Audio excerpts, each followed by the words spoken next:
Fake video চালিয়ে আগুন লাগাবার চেষ্টা করা হচ্ছে।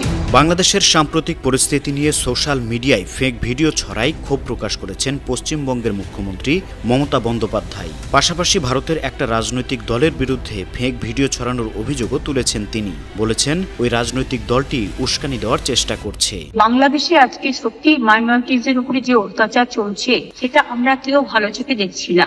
বাংলাদেশ ও ভারতের মধ্যে উত্তেজনার মধ্যেই সোমবার বিধানসভার শীতকালীন অধিবেশনে পশ্চিমবঙ্গের মুখ্যমন্ত্রীর বক্তব্যে এসব কথা উঠে আসে।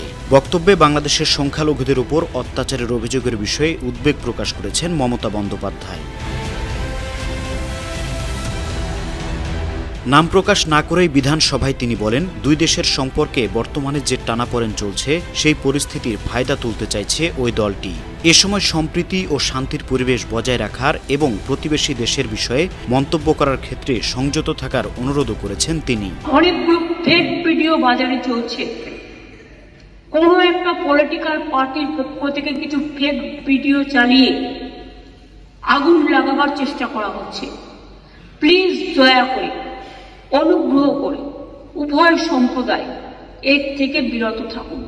এদিন বিধানসভায় দাঁড়িয়ে তিনি জানান, বাংলাদেশে সংখ্যালঘুদের উপর অত্যাচারের যে অভিযোগ উঠেছে তার প্রতিবাদ জানিয়ে মুসলিম সম্প্রদায়ের নেতারা সমাবেশ করতে চেয়েছিলেন, কিন্তু তিনি তা না করার অনুরোধ জানিয়েছেন।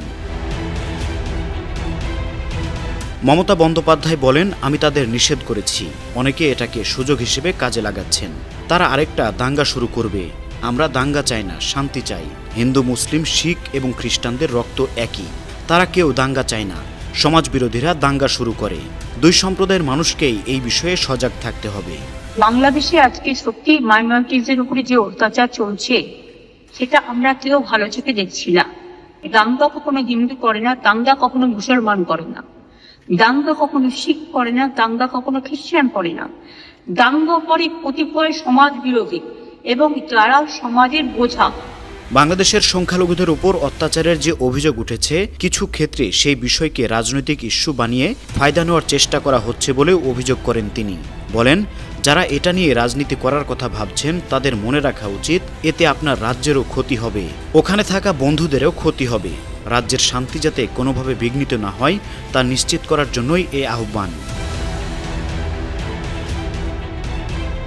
বিধানসভায় তৃণমূল কংগ্রেসের সুপ্রিমো বলেন, বাংলাদেশে সংখ্যালঘুদের উপর যে হামলা হচ্ছে তা দুঃখজনক।